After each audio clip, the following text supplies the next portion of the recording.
الرحيم السلام عليكم ورحمة الله وبركاته كلنتي wanaagsan dhageystayaal daawadayaal halkani waa xarunta dhexe ee warbaahinta qaranka Soomaaliyeed kuna soo dhawaada barnaamijka kulanka toddobaadka qadar daqiiqada ah ayaan idinka raali gelinaynaa oo dib u dhac waqtiga loogu talagalay inta badan barnaamijka waxaan uga hadalnaa mowduucyada muhiimka ah ee gudaha iyo dalka waxaana soo gala joojinaa hadba cid mudan ka jawaabista su'aalaha mowduucaasi ka dhalan kara toddobaadkan waxaan uga hadli doonaa fayruska coronavirus iyo sida dawladda Soomaaliya ay wax badan uga fahamsan tahay ama wasaaradda caafimaadka dalka ay ugu baraarugsan tahay xalinta leeyo caalamka ku haya annagase Soomaali ahaan cudurkaasi aqoon intee leeg baan u leenahay waxa barnaamijka igala qayb galaya wasiir ku-xigeenka wasaaradda caafimaadka dawladda Soomaaliya mudane Maxamed Saciid Cabdullaahi ku soo dhawaad barnaamijka kulanka toddobaadka waa dhawahay shabak daawadayaal dhageystayaal nambarada shaashada ku qoran ayaad sidoo kale barnaamijka uga soo qayb qaadan kartaan hadii Allah awood leh nagu simo soo dhaweyn kadib bal waxaad nala wadaagtaa wasiir cudurkan dunida oo dhan ay ka qaylinayso iyo Soomaaliya sida ugu baraarugsan tahay bismillaahir rahmaanir rahiim alxamdulillaahi rabbil caalamiin wa bihi nasta'iin ala umuuri dunya wa diin subax wanaagsan shirmarka adiga iyo dhageystayaasha iyo daawadayaasha Soomaaliyeed meel walba joogaan waxaan kaloon leeyahay jimcan barka ilaahay jimcadan jimcadeeda khayr hayna gaarsiiyo sidaad la socotid horturun ahaantii ilaahay mahad badan buu ummadda Soomaaliyeed siiyay maantadan jimcadana intaanan sheekada u sii gelin ka hor waxaan ka codsanayaa dhammaan culimada Soomaaliyeed masaajidda in ay run ahaantii ay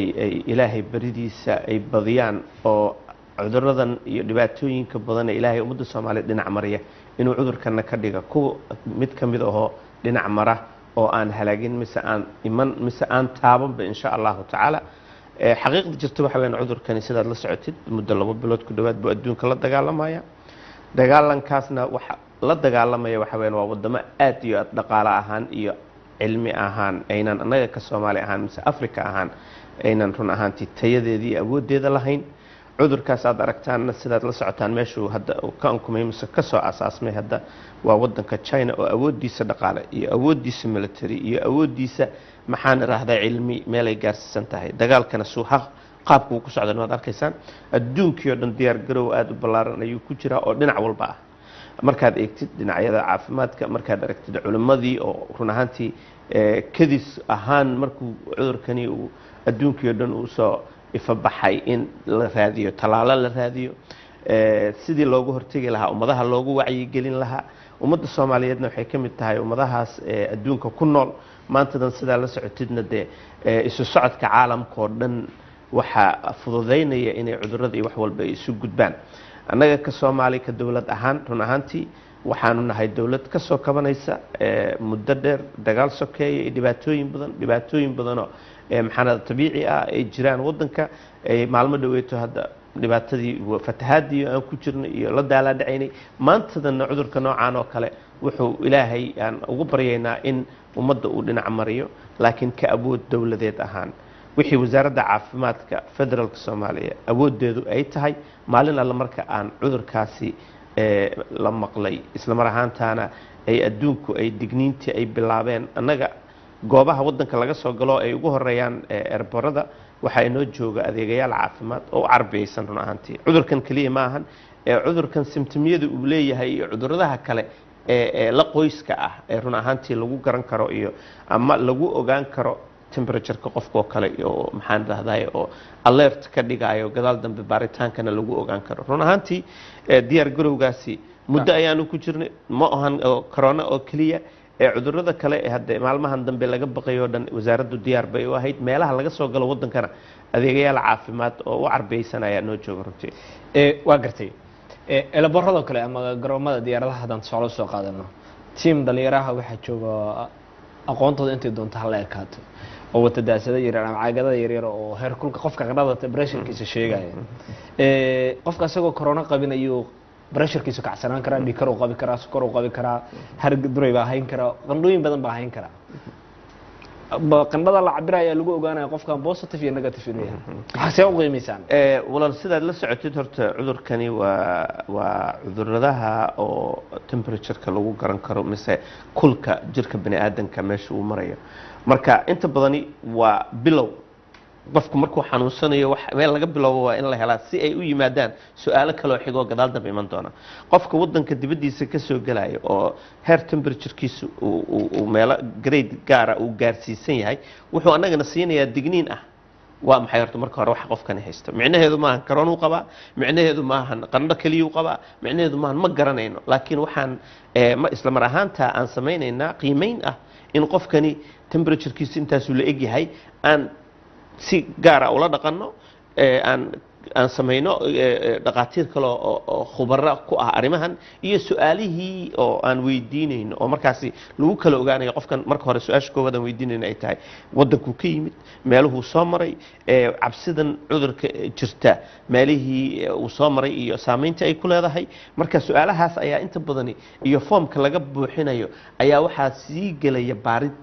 dheer oo arrimahaas ku saabsan taana sidaa tidhi weeyaan laguma kuleelka jirka oo keliya laguma ogaan karo inuu qofka viruska cudurkan mise cudurrada kale xitaa uu qabo laakiinse waa wax digniin ku siinayo kuleh war haye meesha waxbaa qaldan bal ha la fiiriyo waa gartay qadhada marka laga tago marka sidaan ognahay dhaqaale iyo aqoon aan cudurkan kula dagaalano ma lihin dadka soomaaliyana maalinta ugu yar tahay muqdisho ama magaalooyinka waaweyn 10 ilaa 8 falayd oo caalami ay yimaado dalka meel ka baxsan yimaado dunidan waxay marayaan corona ma ahay cudurrada yar yar oo dhan inay karantiilaan iska baaraan si dalkooda loogu soo geliyo horta maxay tahay qaacidada Soomaaliya ee qofka soo galaya gudaha dalka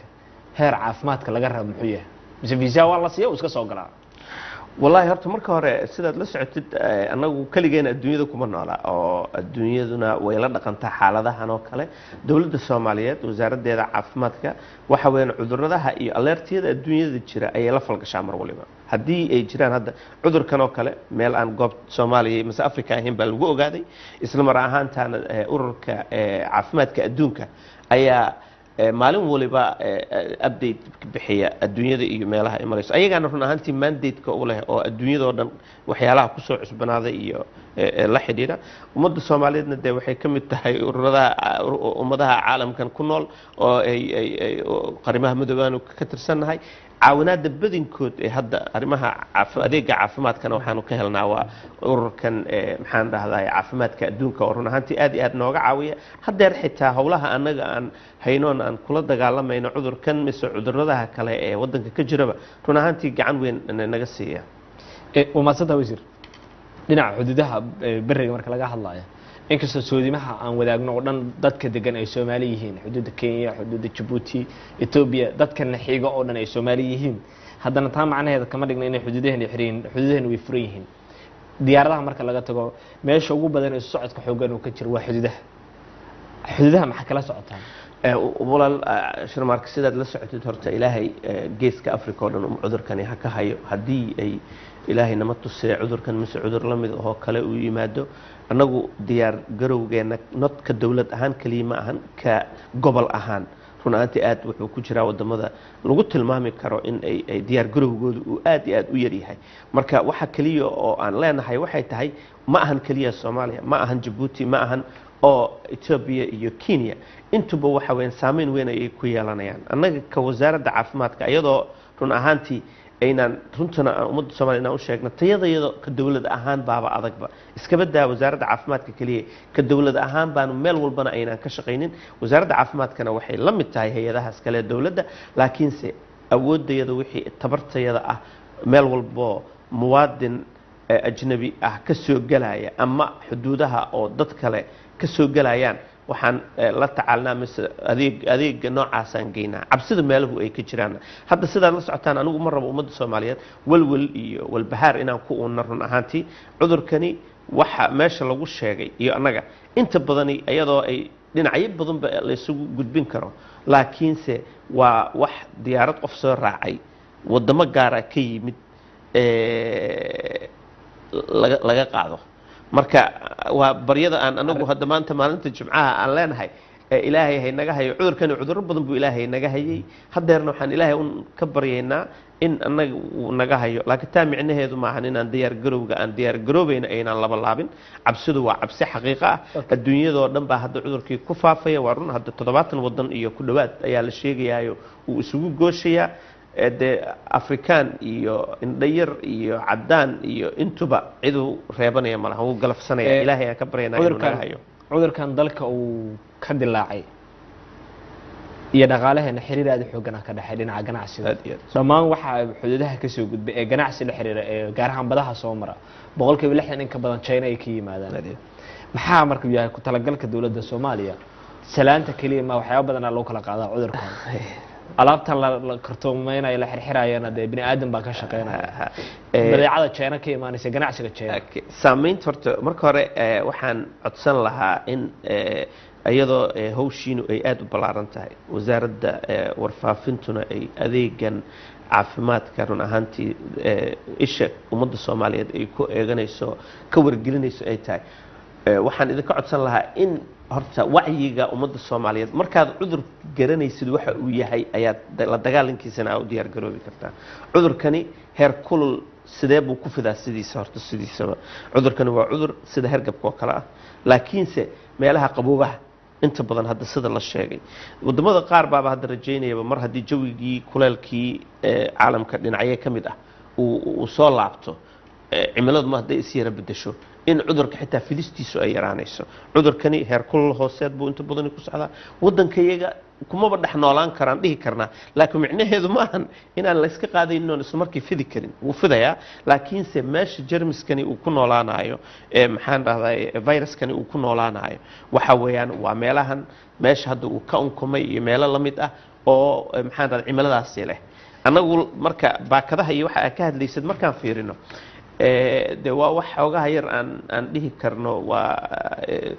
wax naga yara fog hadda dadkii baan horta joognaa alaabo la soo package gareeyay alaabtaas bini aadan baa ka shaqeynaa aad mar waliba anaga waa ku talinaa fiiri mar wasaaradda caafimaadka hadda fariinada caafimaad ay ummadda Soomaaliyeed u gudbiso waxa kamid ah hadda waxyaalaha ugu horeeya ee qofka cudurkani inuu iska ilaaliyo u baahan maxay tahay weyn waa nadaafadda aad u badan taasina diinta islaamka oo dhanbe na amraysa oo farxalashada in la badiyo in maxaan iraahdaa qofka qaba laga fogaado qofka haduu ogaado in heer kula noocaas oo kale inuu qabo inuu gurigiisa ku ekaado uusan fidinin sidaad la socotidna hal midna waa jirtaayo ganacsiga iyo dhinacyo badan buu taabanaya cudurkan anagu waxaan dhihi lahayn inta hawshani adduunka uu ka xakamaynayo de ma waxaan dhihi lahayn in safaradana inta la yareysan karo la yareeyo waana la socotaan diinteenaba anaga nagu amraysa nabiga sallallahu alayhi wasallam ayaa hadda ka hor ka hadlayba xadiis baaba jiraba dhahaya de magaalo haddii ay cudur uu ka dilaaco kii joogayna meeshiisa ha joogo maxaan raahday dad cusubna yeeyan gelin marka sidaa darteed anaga ummadda Soomaaliyeed 100% muslim ah waxaanu leenahay inta la isaga badbaadin karo cudurkani hadii mar uu yahay wax dibadaas noogu imaanayo safarkana inaan ka warhayno xaaladdu meeshay marayso oo guud ahaan wacyi ahaan inaan ka warhayno annagana la maxaan raahday la falgalno siday u socoto waa maasanta wasiir waxaan fursad siinayaa dhageystayaasha iyo daawadayaasha warbaahinta qaranka daawadaha ama dhageystaha ugu horeeya qad ku jira assalaamu calaykum وعليكم السلام ورحمة الله وبركاته ولا الغوات صالح وإذا كلا سو هاد لا سويسر لأنه آلابا دي لا سو برنامج تضبط لها صالح سو دhowow Switzerland soo dhowow aad baan u dhawahay waa idin salaamayaa dhammaantiina mas'uulka meesha fadhiyana aad baan u soo dhaweynayaa waana idin wada salaamayaa dhammaan wada sidoo kale Saalax barnaamijka mawduucan kaga hadlayno waxaan jeclahay inaad la socotid talo iyo su'aal aad baan ula socday barnaamijkan oo aad baryahan ama bilooyinka ugu dambeeyay dunida aad u qabsaday coronavirus waa mid aad iyo aad horta saameynteeda leh waxaan weydiin lahaa wasiirka maadaama ay wasaaraddiisu ay soo saartay maalmo dhow aan maqlayna bulshada aan ka arkaynay in qofka ka imaanayo wadanka Chinaha muddo 20 cisho ah kadib inuu soo gali karo wadanka yani karantiin ama yani maxay u hayaan qofkaasi soo galayo inuu cudurkaasi qabo iyo inuusan qabin maadaama aan ka warhayno oo haddana afkiisu ka dhawaajiyay anaga taya ahaan iyo tamar ahaanba wasaaraddeena caafimaadka ay يعني إثنين قارتين 100% taasi hadalkiisa ka leesanayno marka muxuu yahay ujeedka ay wasaaraddu ay ka damacsan maadaama qofkan isaga 20 maalmood kadib ama isagoo 3 cisho kadib uu yani qofka caafimaadkiisa uu taam yahay uu tikidkiisu goosan yahay markuu wadanka yimaado uu la yimaado uu ku bilaabmo maadaama hawadii iyo la tacaamulka bulshada kale cudurka qabtay uu kasoo dhaxbaxay wadankii keenay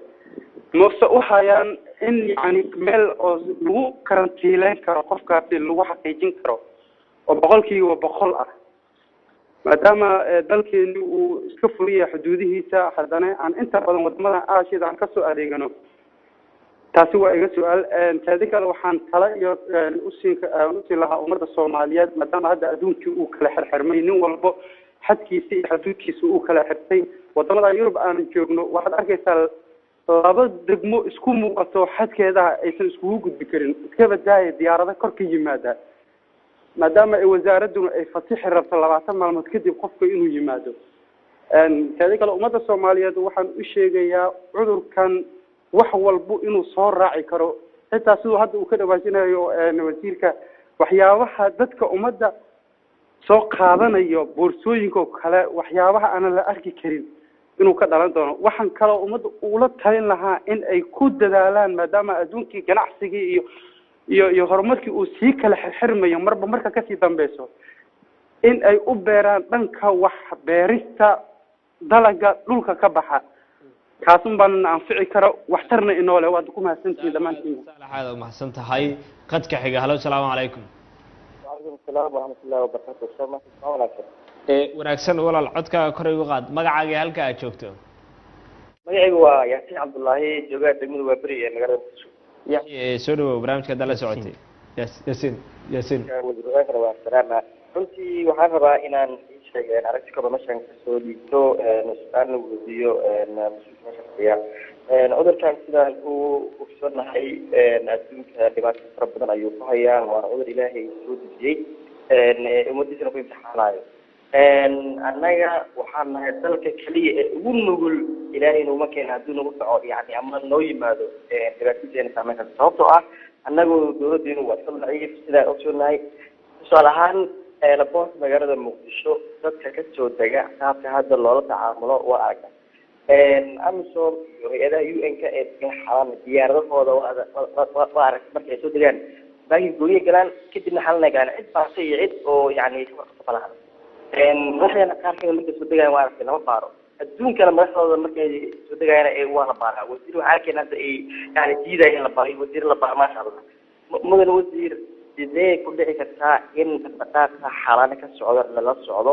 sababtoo safaarad nationalka ku leeyihiin wasiirka bawsmaada lama socdo xaradin uun waa la baaraa ilaa anaga waxaan ognahay diyaaradaha amsa u socda inay meeshooda keliya galaan baagtooda galaan yani diyaaradaha baasajarka keliya Soomaalida la baaro waa santahay Yaasiin aad ma santahay qadka xiga halo salaamu calaykum وعليكم السلام ورحمة magacaaga iyo halka joogto magacayga waa jaamac Germany waxaan joogaa degmada iigu cali jaamac Germany oo jooga degmada Xamadda gobolka Banaadir jaamac miyaa tiri jaamac soo dhawow walaal waa dhawahay waxaan su'aal weydiin lahaa ninka barnaamijka martida ku ah wasiir ku-xigeenka wasaaradda caafimaadka wasiir ku-xigeenka su'aasheeduna waxay tahay waxaan ognahay garoonka Muqdisho maadaama ay joogaan dhaqaatiir baarayay cudurkan coronavirus ee Soomaaliya ayuu ahaan dunida caalamka ku hayo dhibaato laakiin markayna weli aan soo gaarin marka waxaan jeclaan lahaa waxa arkayay wasiirka dhalinyarada sportiska la socdo jaamac waxaan ka hadlaynaa hadda annaga cudurkaas aan ka hadlaynay qaabkay u baarana wasiirku uu sharaxay mawduuca mar rabna inaan ka baxno waxaan ka hadlaynaa sidee ugu baraarugsanaan karnaa ka hortagga cudurka coronavirus ayaanu ka hadlaynaa marka su'aal taas ku saabsan mawduucaas aan ka hadalno wixii hore u tagay u tagay aba waxa taagan waa waxaan ka hadlaynaa okay walaal insha Allah haddii mawduucaas hadda laga hadlaynin waxaan talahan ku dar lahaa dadaal fiican ay wadaan qolada airportka joogto waxaan jeclaan lahaa laakiin qof aan la baarin inuu soo gudbin talada ugu muhiimsan taas waa aad ma santahay wasiir kusoo talooyinka iyo su-aalaha israacsan jaamac su-aashiisana waxaa ugu muhiimsaneed baaritaanada aad sameynaysaan ma loo siman yahay maadaama sharciga loo sameeyahay qof xil haya qof xil haya ma u sameeyeen si loo badbaadiyo mujtamacan aan diyaarsaneyn dhinac walba dhaqaale ahaan iyo caafimaad cilmi ahaan baa u diyaarsaneyn ma u sameeyeen soo dhaw su'aalaha ka marka hore dhammaan maxaan dhahday raggan soo hadlay waa u mahad celinaya waana arin run ahaantii meesha taalo walaalkeena Saalax oo Switzerland nagala soo hadlay sidaad la socotid Saalaxow wadan adduunkii oo dhan ba cudurkani emergency geliyay madaxdayada ugu sareyso madaxweynaha iyo ra'iisul wasaarahana task force ay horeyba ay kaga magacaabeen oo golaha wasiirada shirarkii ugu horeeyay ee arrimahan macnaha waa wasaarado kuwa ka wada shaqeeya arintan oo ayaan ahayn kaliya in wasaaradda caafimaadka kaliya maahan wasaarado badan ayay khusaysaa wasaaradihii dhan baa isla wada falgalayay sideeba wax loo arintani loogu si wada jir ah loogu hortegi karaa marka maxaan dhahdaa adeegayaasha caafimaadka iyo wasaaradda caafimaadka kaligeed ma ahan oo waxaa ku jira xafiiskii madaxweynaha waxaa ku jira xafiiskii ra'iisul wasaaraha oo maalin waliba run ahaantii aan iska warsiino xaaladda meel ay marayso arrintu ma ahan arrin fudud wadamada adduunka oo dhan baaba madaxdoodii oo dhan arrintani ku jira marka wadanka iyaga run ahaantii waa sidaan horey u sheegnay annagu ma rabno inaan niraahno wax walbaan qaban karnaayo wax walbaan xalinaynaayo awooddaasaan lehna ma lihin waana run xaqiiqda inaan sheegnana waa loo baahan yahay laakiin arrinta jirta waxay tahay waxaa run ahaantii naga caawiya ururadana caalamiga ah oo run ahaantii nala falgala waxa weeyaan waa run haddii maantadan la yidhaahdo period occupation period waxa la yiraahdaa jira cudurkani 14 maalmood ilaa iyo dhowr 20 maalmood baa la sheegaa inta badan marka hore meesha qofku uu ka yimid anagoo sidaa niri xitaa haddii qofku uu wadanka soo galay periodkaasna maxaan iraahdaa waxaan inta badan kula talinaa anagoo foomamkii wixii siinayno in uu ka fogaado inta hadiiba ay jirto waaye xaalad caafimaad oo waxyaalihii anagoo aan ka fiirinay aan ka garan karno haddii baaritaan loo baahdana hadda run ahaantii hay-adana waan ka wada shaqeynaa caalamkana waan ka wada shaqeynaynaa baaritaan dheeri haddii loo baahdo laakiin xaqiiqda hadda jirta waxay tahay waa run dad badan ayaa dibadaha ku xaniban oo wadanka inay usoo laabtaan raba annagu laakiin wax waliba waxaa nooga horeeya waxa weyn waa arrintan haddaa sheegayay waxaa nooga horeeya dadka Soomaaliyeed ee halkan jooga oo hadda aynaan rabin in wixii dhibaatada jirta adduunkii meeshan uu soo gaaro taa darteed ayaa keenaysa in taxadar badan la qabo micnaheedu ma ahan dadka dibadahaas joogaan inay qabaan mise inay maxaan iraahdaa laakiin periodkaasi waa period lagu kala ogaan karo qofka meel uu jeediyo meel kale wadamadaasi ay joogaanna waxaa laga yaabaa in ay run ahaantii aad iyo aad nooga horumarsan yihiin qalabkiinu ay hayaan ayaga ayaaba run ahaantii dantoodana ku jirtaba inay meesha sii joogaan kuwa kale soo gala anagu sidaan sheegnay waa la fiiriyaa wadamadana waa la kala saaraa run ahaantii wadamada hadda anaga diyaaraduhu noogu yimaadaan waa iska update gareynaa arrintan wadanka Ethiopia kale markay intayn soo galin ka hor ayagii wadankooda waxay ka celinayaan anaga nooma soo deynayaan runtii hadda marka hore waxaa jira dhibaatooyinka wadamada run ahaantii saa'aadka u saameeyay diyaaradihii iyo dadkii la falgalayay run ahaantii aad iyo aad ayaa loogu taxadiraa wayna adag tahay si hadda meelaha ay transitka ay ku yihiin run ahaantii ay u soo maraan oo wadanka ay ku soo gaaraan annagana waxaanu hordhignay cabiro badan oo arrimahaas lagu cabirayo annagoo manifestadii iyo dhaqdhaqaaqii dadka noo soo socdo aan ogaanayno oo wasaaraduhu ay iska update gareeyaan wasaaradahana kale caafimaadkana waa la falgalnaa ururkan hay'adda caafimaadka adduunkana waa la falgalnaa marka wax walba oo arrimaha ku aadan ee la qaban karo run ahaantii waan iska kaashanaa ilaahay hadduu yiraahdo idinkana dhinaciina dadaalka ka wada oo mid walba meeshuu joogo intii waxa kan ay ka fududaanayaan ha yara adkaysto inta kale imaatana wixii tabarteeda ah waan ka qabanaynaa arrinta kale jirta Yaasiin oo run ahaantii asigana taabanaya arrinta cudurka iyo la socodkiisa ma garanayo su'aashiisa waxay exactly ahayd haddaa haysid waan jeclaan lahaa Yaasiin wuxuu ka hadlay falaayadiyada caalamiga ah gaar ahaan diblomaasiyiinta iyo dadka kale xaalana degan ee imaanaya maxad kala socotaa jawaabtu waxa weeyaan run ahaantii Yaasiin oo saad la socotid hadda waan ka dhawaajiyay steebi badan baan qaadnay anaga intaan arrinta horta Muqdisho mise Boosaaso mise maxaan raday Kismaayo ama meelihii kale wax soo galayeen dekad ha noqoto mise diyaarad ha noqoto intaynan soo gaarin baan horta iska moosnay intaan moosi karno awoodeedu ay tahay oo aan kula xiriiri karno dadka noo imanayana run ahaantii waa sidaan niri waxyaalaha lagu garan karo been buu ku sheegaya qofkii ku dhaho geedkan yare madaxa la iska saaraya corona sheegaya corona ma sheegayo wuxuu sheegayo waxa weeyaan waa heerkulka jirka taasoo kadib baaritaan kale haddii wax jiraan taasoo aan haddana su-aalo badan kale form wasaaradda caafimaadku ay leedahay oo si gaara ah qofkii markaas soo degay waddanka kusoo laabtay looga buuxiyo isla mar ahaantana talooyinna laga siiyo wacyigelinna laga siiyo waxa kani waxay yihiin taasi waa adeegii maxaan dhahdaa aan meesha anaga aan ka gudano airportka jaamac arrintiisa dee cudurku ma yaqaan madaxweyne iyo wasiir iyo xildhibaan ma yaqaan shacabka oo dhan iyo madaxdiisana run ahaantii si wanaagsan bay ula shaqeeyaan wasaaradda caafimaadka ragga u jooga maxaan dhahdaa airportka waan ugu mahad celinaynaa run ahaantii waana dee waa waxa dadka dantooda wada ah ma umalaynaya qof danta ummadana ka hor imanayo meesha diidaya in arrintaas waa howl yaroo la qabanayo oo aan aad u saa u badnayn dadku marka way noo wada siman yihiin waa maasan tahay su-aal waxaa jirtay saalaxna uu ku weydiiyey cabdicasiisna uu isna ku weydiiyey oo ku saabsan haddiiba la helo cudurkan qof qaba ee lagu karantiino waa su-aalaha annagoo dhanna isweydiino horeyna isu weydiinay goobana waan nambaraysanay runtii goobo oo aan dhihi karno waa lagu hayn karaa in muddo ah waa golihii wasiirada maalintii ugu dambeysaan xitaa si aad oo kululna aan uga wada hadalnay ra-iisul wasaaruhu nala joogay discussionka uu ajandadu uu intay ka bilaabanaysa ilaa ay ka dhammaanaysan run ahaantii la falgalayay talooyinkii iyo wixii la soo jeediyeyna waxay ka mid ahaayeen meelaha goobaha iyo sidii dadkaasi loo samayn lahaa ilaahay hadduu rahdo ilaahay nama tuso hadday dhacdo xaalad noocaas oo kale waxaan rajaynaynaa in aan u heli doono meeshii maxaan dhahdaa karantiinka loogu samayn lahaa marka laga tago kooxda ama mas-uuliyiinta siyaasiyiinta wasaaradaha ka shaqeeya marka laga tago arrinta waxay u dhimanaysaa waa xirfadlayaal ay u dhimanaysaa ma samayseen guddi dhaqaatiir ah oo aqoon durugsan u leh ugu yaraan cudurrada faafa oo shaqeeya walaal sidaad la socotid wasaaradda caafimaadka mar alla markii arrintani ay bilaabatay run ahaantii way la falgashay guddiyo wasaaradda gudaheeda ayay samaysay guddiyo waxay samaysay kuwa dadka ka wacyigeliya sidaa aragteen hadda maasajyada iyo maxaan rahday risaalooyinka aan rabno inaan ummadda gaarsiinana ka wargeliya waxaa kaloo jira guddi sidaas oo kale asigana dee hadday arrintu dhacdo xagee baa loogu dhaqaaqi lahaa ilan waxa kani ilaahay nooma gartay hadduu yimaado waa in lala tacaamulaa la falgalkii iyo sida loola falgali lahaa istaraatiijiyad baa noogu degsan maxaan dhahdaa isteebiyo iyo tallaabooyin la qaadayaa jira 3 committees baa jira hadda wasaaradda dhexdiisa ka shaqeynaya run ahaantii ka shaqeynayo sidii maxaa logistic ahaan iyo sidii meeshii qofkii karantiinka lagu samayn lahaa iyo si adeegyada loo qaban lahaa keliya ma ahan laabkii iyo baaritaankii cudurkani ilaa waan sidaan sheegnay madaxa oo geedka la iska saaraa ma sheego inaad corona qabtid marka baaristii iyo tallaabooyinkii sida loo mari lahaa meesha shaybaarka la geyn lahaa ilaa iyo haddeer anagu waa naloogu maqan yahay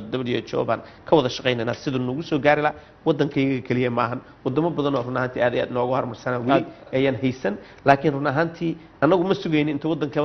dhammaan ay ka wada helayaan laakiin waxaan rajaynaynaa ilaahay duraahdo in sida ugu dhaqsiyaha badanna uu noo yimaado ilaa iyo haddana wadamada awoodda u leh inaan kala kaashano aad maasan tahay daawadayaal dhegeystayaal barnaamijka kulanka toddobaadka ayaa daawanaysaan wuxuuna idinkaga imanayaa telefishinka qaranka iyo radio muqdisho codka jamhuuriyadda halo daawada dhegeyste magacaagay halkaa joogto magacaygu waa ibrahim oo dayn la ka socay magacaaga waa ibrahim oo dayn la ka socay ibrahim oo dayn la jooga ibrahim barnaamijka ma la socotee aad iyo aad ayay gudagal horta wasiirka waxaa aad iyo aad u mahadsan yahay iyo wasaaradeenaba caafimaadka soomaaliyeed waxa waaye horta cudurkan cudur waxa waaye aad iyo aad u faafay oo adduunka dhan ku faafay marka su-aalaha aan weydiinayo waxa waaye su-aal iyo tala ayaan soo jeedinaya intaba waxa waaye wasiir horta waa sheegtay oo hadda waxay tiri in maaragtay baashaan madaxa dadka loogu qabanayo cad qalabkaas yar uu yahay keliya inuu sheego qofka xumadiisa kacsanaantiisa inay kacsan tahay marka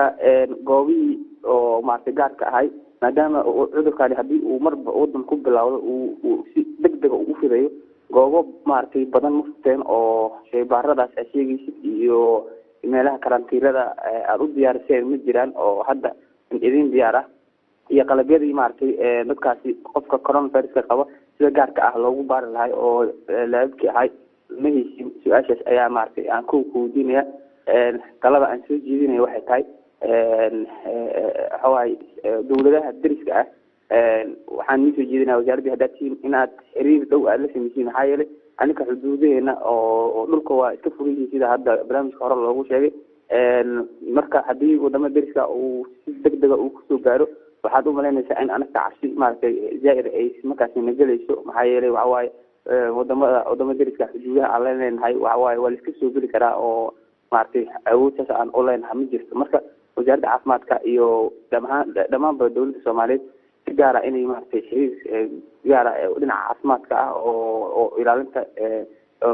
cuduradaas iyo wax lamidaba ay kala yeelato dawladahaas si ay ugu ogaato xaaladda meesha ay marayso maxaa yeele hadda wadamada africa ayuu soo geliyey oo hadda wuxuu maraya umalaha 6 ama 7 meelahaas ama wadan ayuu maraya marka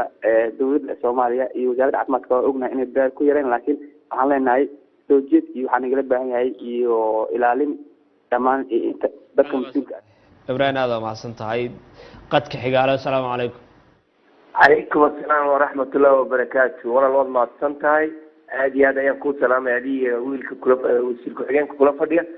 su-aashaydii waa laba su-aaladood baan wataa walaalo intaada su-aalaha gelina si lagugu jawaabo hebelow laguma dhigi kara bal magacaaga noo sheeg cabdirasaaq cabdullaahi jeylaan la yidhaha waxaan ku noolaa sacuudi carabiya walaalkeew cabdirasaaq waa mahadsan tahay gudagal walaal laba su-aaladood baan wataa weydii wasiirka waan ammaanaya oo aada ii cajabiyey gabadha wasiiradda ayaa aada ii cajabisay oo ku ammaanaya dadaalkeeda garabna allaha ku siiyo aad baan u ammaanaya gabadhaas waa mahadsan tahay ta labaad waxaan keliya oon rabaa inaan ku xijiyo walaalo aada iyo aad waxaa looga cabanaya dadka xilalka haya khadiija kamid tahay waa inay uhogaansamaan xanuunka waa qadar ilaahay waa inay uhoggaansanaadaan baarista aeroboortka marka ay ka yimaadaan waa inay uhogaansanaan dadka xilalka haya walaalo waa intaa keliya labadayda weliba aad waxaan u boorinaya gabadha wasiirka ah siday dadaal u samaynayso in xilkana lagugu dhiibo gabdhaha nooceedoo kale ah aad iyo aad baan intaa keliya kugu bogaadinaya iyo gudbo walaalkii qaaliga waa mahadsanta cabdirasaaq aada mahadsan tahay aada mahadsan tahay cabdirasaaq waa ku mahadsan tahay qadka xiga halo asalaamu calaykum su-aashii ibrahim karantiinka iyo karantiilkii waxaasi la xiriirtaa ibrahim run ahaantii waa ku mahadsan tahay su-aashaasi waxaan kuu sheegayaa wadanka soomaaliya wuxuu ka mid yahay ururka caafimaadka adduunka xubin buu ka yahay wuxuu kaloo xubin kasii yahay haddana sab xubin uu ka yahay ururkan maxaan dhahday imro la yiraahdo oo fadhigooda uu yahay qaahira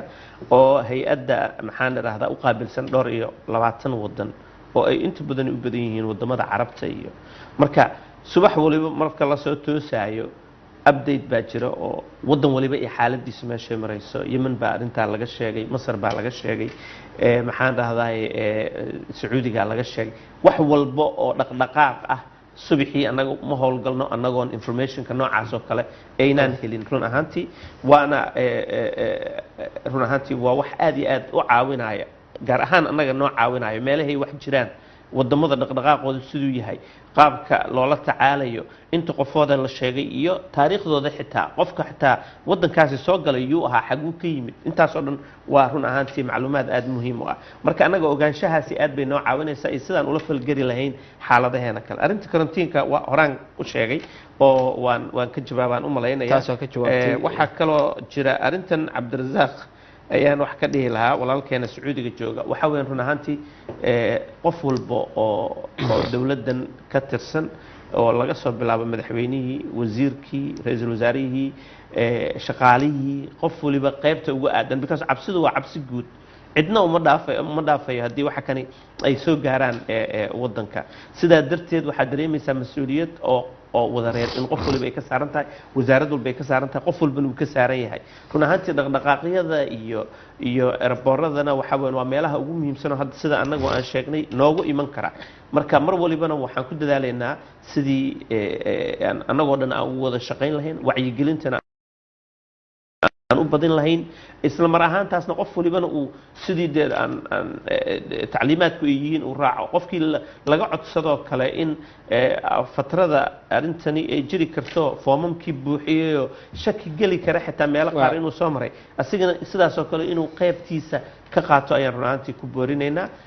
wixii tabartayada oo aan horeyna u sheegnay waxaa ka weyn rabitaankeenna ah in annagoo dhan si wadareed aan ugu shaqayno cudurkana aan uga hortagno. waa mahadsan tahay. waxaan fursad siinahay hal qof oo noqon doona qofka ugu dambeeya hadduu qadka ku jiro. halo, asalaamu calaykum. qofkaas waan ismaqli weynay, waan ka gudbaynaa. ugu dambeyn wasiir, cudurkan waxyaabo badan oo xeerina iyo saaxiibtinimo badan ma yaqaano. afrika wuu soo gaaray, dalal naga horumarsan koonfur africa ayuu shalay kiiskan qofka ugu horey laga helay. dadaalka iyo qorshaha Soomaaliya muxuu yahay ugu dambeyn aad soo koobaya fariintaada wasaaradda caafimaadka? aad iyo aad waa mahadsan tahay. horta midda koowaad waxa weeyaan foojignaantu waa muhiim. dagaalka aan ugula jirno cudurkana dagaal yara ma ahan, tabartiisana run ahaantii ma lihin haddii waa la dagaalamayna aan dhahno. laakiin waxaan rabno waxa weeyaan annagoo iskaashanayna caalamka, annagoo dowladda Soomaaliyeed ay wada shaqaynayso si wadareed ah, wasaaradahoo dhan ay ka wada shaqaynayaan, wacyigelin buuxda in ummadda Soomaaliyeed horta laga siiyo waxa kani wuxuu yahay iyo sida loo kala qaado iyo meelaha uu ka yimid iyo waxa horta waa tallaabada ugu horeysa wasaaradda iyo dowladda guud ahaan inay maxaan raday fuliso looga baahan yahay. ta kale xigta waxa weeyaan waxaa jira symptomyadan mise waxyaalahan qofka haya ee lagu garta la sheegayo qofka haddii uu iska dareemo waa inuu isla markiiba uu la tacaalayo aadaa goobihii caafimaadka. micnaheedu ma ahan inuu cudur kaa uu qabo, laakiin micnaheedu wuxuu yahay in annaguna aan dadaalkayga dhinacaan ka geli karno, aanna fiirin karno maxaa ninkani xaaladiisa ka bedelay siday ahayd. marka taasina tala guud ahaan ayaan sheegaya, ayaan kula talinaya ummadda Soomaaliyeed guud ahaan meel walbay joogto. waxaan u sheegayaa baqdintu ha yaraato ilaahay hadduu yidhaahdo, maxaa yeelay sababtoo ah haddii la yidhaahdo cabsidan hadda ka jirta adduunka, annaga run ahaantii ka wasaaraddeena dadaal walbaanu muujinaynaa sidii xuduudaha aan ku celin lahayn. gudahana waxa kani ilaahay ha ka badbaadiyo insha allahu tacaala inuusan soo dhaafina rajaynayna. laakiin arrinta muhiimkaa waxa weeyaan kow in waxyaalahan haddee masajyadan wasaaradda iyo guud ahaan caalamka oo dhan uu bixinayo, nadaafadda in laga wada shaqeeyo, in maxaan idhaahdaye haddii aad adigaa isgaranaye